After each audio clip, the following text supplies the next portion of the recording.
উত্তর কোরিয়ার আকাশে ঝড় উঠেছে। কিম জং উন ঘোষণা করেছেন দেশকে রক্ষার জন্য পারমাণবিক বোমা মোতায়েন করা হবে। এই শক্তি প্রদর্শন শুধু হুমকি নয়, বরং দেশের সার্বভৌমত্ব রক্ষার এক অনিবার্য প্রতীক। তিনি আরও ঘোষণা দিয়েছেন সব পারমাণবিক স্থাপনা গোপন রাখা হবে, কেন্দ্রগুলোতে নিয়মিত পরীক্ষা চালানো হবে, কর্মকর্তাদের প্রতিদিন অনুশীলন বাধ্যতামূলক, আর সব সিদ্ধান্তের জন্য তার অনুমোদন লাগবে। এই নীতিগুলো তার কঠোর নিয়ন্ত্রণ ও সতর্কতা প্রকাশ করেছে। শুক্রবার কিম জং উন পরমাণু বিজ্ঞানী ও সামরিক কর্মকর্তাদের সঙ্গে বৈঠকে নতুন পারমাণবিক কৌশলের কথা বলেছেন। তার বক্তব্যের সঙ্গে ছিল অদ্ভুত দৃঢ়তা ও আত্মবিশ্বাস, যেমন সবকিছু তার নিয়ন্ত্রণে আছে আর কোনো শত্রুই তাকে থামাতে পারবে না। তিনি জোর দিয়ে বলেছেন দেশের নিরাপত্তা রক্ষার একমাত্র পথ হল পারমাণবিক প্রতিক্রিয়া।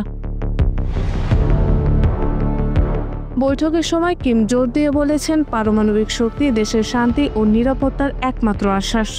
কিন্তু তার আচরণে ছোট ছোট কিছু অদ্ভুত দিক ছিল। বক্তব্যের এক পর্যায়ে তিনি হেসে ওঠেন, ঠিক তার পর মুহূর্তেই রূঢ় কণ্ঠে সবাইকে সতর্ক করে দেন। বিজ্ঞানীরা এবং সামরিক কর্মকর্তারা জানতেন এই অদ্ভুত আচরণ কেবল শাসকের ব্যক্তিত্ব নয়, এটি একটি মানসিক কৌশল যা আলোচনায় চাপ সৃষ্টি করে।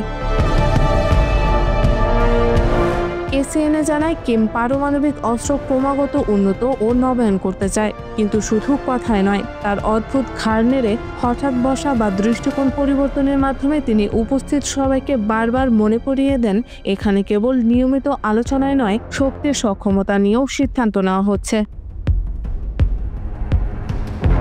দক্ষিণ কোরিয়ার সংবাদ মাধ্যম জানিয়েছে কিম নতুন পারমাণবিক পরিকল্পনার কথা বলেছেন, কিন্তু স্পষ্টভাবে প্রকাশ করেননি। বৈঠকের শেষের দিকে হঠাৎ তিনি ঘরের একপাশের ভিজুয়াল মডেলের দিকে তাকিয়ে বলেন, যেখানে আমাদের অস্ত্র সেখানেই আমাদের নিরাপত্তা।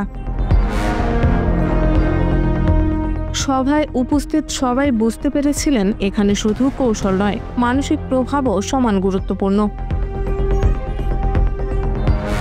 কিম জং উন পুনর্ব্যক্ত করেছেন আমেরিকার সঙ্গে আলোচনার দরজা এখনো খোলা, তবে পারমাণবিক অস্ত্র ত্যাগের অযৌক্তিক দাবি ফিরে এলে উত্তর কোরিয়ার প্রতিরোধ অটুট থাকবে। তার আচরণ কঠোর হয়ে ওঠা, হঠাৎ হাসি অথবা দীর্ঘ নীরবতা সবই তার নীতি ও ব্যক্তিত্বের রহস্যকে প্রকাশ করছে। শেষে তিনি জোর দিয়ে বলেন, আমরা কখনো আমাদের পারমাণবিক অস্ত্র ত্যাগ করব না।